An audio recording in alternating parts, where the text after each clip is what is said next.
అందరికీ నమస్కారం. Welcome to our channel. వ్యవస్థల్లో పేరుకుపోయినటువంటి అక్రమార్కులు, వ్యవస్థల్లో కూరుకుపోయినటువంటి అక్రమార్కుల యొక్క బానిసలు, వీళ్ళందరినీ ప్రక్షాళన చేయనంత వరకు ఆంధ్రప్రదేశ్లో సుపరిపాలన సాధ్యమా అంటే క్వశ్చన్ మార్క్ ఏర్పడుతుంది తప్ప ఆన్సర్ అయితే దొరకనటువంటి పరిస్థితి.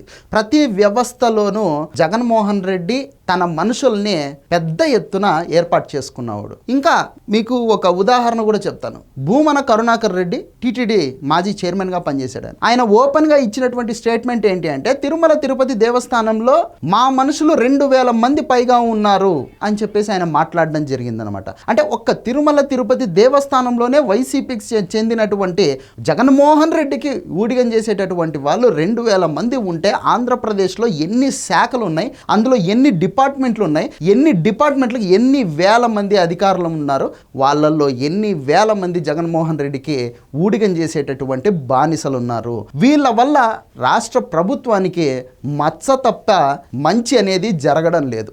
ఇప్పుడు నిన్నటికి నిన్న తునిలో రైల్ని తగలబెట్టినటువంటి సంఘటన మనందరికీ తెలిసింది.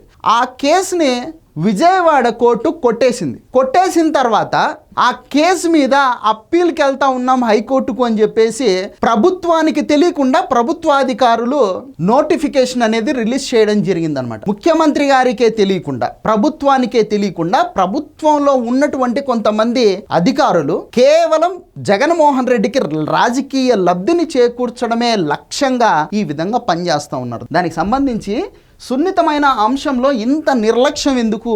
తుని కేసు అప్పీల్ వ్యవహారంలో అధికారులపై చంద్రబాబు గారు తీవ్రంగా ఆగ్రహం వ్యక్తం చేయడం జరిగింది. సీఎంఓ దృష్టికి తీసుకురాకుండా ఎలా ఉత్తర్వులు ఇస్తారు, బాధ్యులెవరో గుర్తించాలని ఆదేశించారు చంద్రబాబు నాయుడు గారు. తుని రైలు దహనం కేసును కొట్టేస్తూ విజయవాడ రైల్వే న్యాయస్థానం ఇచ్చినటువంటి తీర్పుపై అప్పీలుకు అనుమతిస్తూ ఉత్తర్వులు జారీ చేయడంపై ముఖ్యమంత్రి నారా చంద్రబాబు నాయుడు గారు తీవ్రంగా ఆగ్రహం వ్యక్తం చేశారు. అత్యంత సున్నితమైన అంశానికి సంబంధించి ఇంత యాంత్రికంగా నిర్లక్ష్యంగా వ్యవహరిస్తారా అని చెప్పేసి హోంశాఖ అధికారుల పైన నారా చంద్రబాబు నాయుడు గారు కోప్పడ్డం జరిగింది.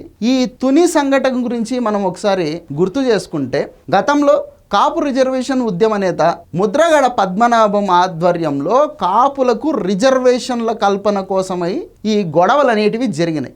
ఆ గొడవలు ముదిరి తునిలో రత్నాచల్ ట్రైన్ని తగలబెట్టే వరకు వెళ్ళిందనమాట.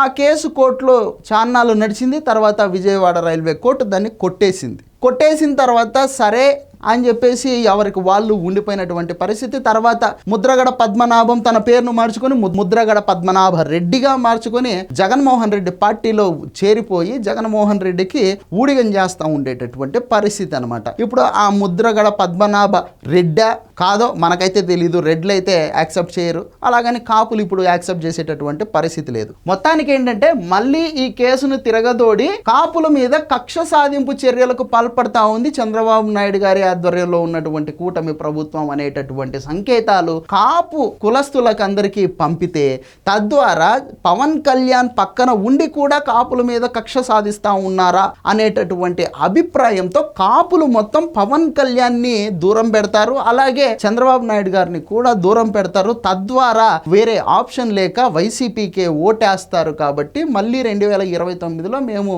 అధికారంలోకి రావచ్చు అని జగన్మోహన్ రెడ్డి గారు వేసినటువంటి పన్నాగం అనమాట. దానికి వ్యవస్థల్లో ఉన్నటువంటి అధికారులు సాయం చేస్తూ ఉండేటటువంటి పరిస్థితి. ఈ అధికారులు ప్రజల యొక్క డబ్బులతో జీతవత్యాలుగా తీసుకొని పార్టీలకు ఊడిగం చేస్తూ ఉంటారు. ఇక అసలు ఈ కేసు ఏం జరిగిందంటే, కాపు రిజర్వేషన్ ఉద్యమం సందర్భంగా 2016 జనవరి 31న కొందరు వ్యక్తులు తుని వద్ద రత్నాచల్ ఎక్స్ప్రెస్ ను నిప్పు పెట్టి కాల్చారు. ఈ ఘటనపై అప్పట్లో రైల్వే పోలీసులు కేసు నమోదు చేశారు. అయితే ఈ నేరాన్ని నిరూపించేందుకు సరైనటువంటి ఆధారాలు చూపించకపోవడంతో ఆ కేసును రైల్వే న్యాయస్థానం కొట్టేసింది. సో ఇది అన్నమాట. ఇట్లా వ్యవస్థల్లో ఎక్కడికక్కడ బానిసల్ని ఏర్పాటు చేసుకొని జగన్మోహన్ రెడ్డి గారు రాజకీయం చేస్తూ ఉన్నారు. చంద్రబాబు నాయుడు గారు, నారా లోకేష్ గారు, పవన్ కళ్యాణ్ గారు తస్మాత్ జాగ్రత్త. వ్యవస్థల్ని మీరు ప్రక్షాళన చేసేంత వరకు సుపరిపాలన అనేది అసాధ్యం. కాబట్టి కొంచెం వ్యవస్థల్ని ప్రక్షాళన చేయండి. ఇది వీడియో. ఈ వీడియో నచ్చితే లైక్ చేయండి, సబ్స్క్రైబ్ చేయండి, షేర్ చేయడం మాత్రం మర్చిపోదు. Thank you.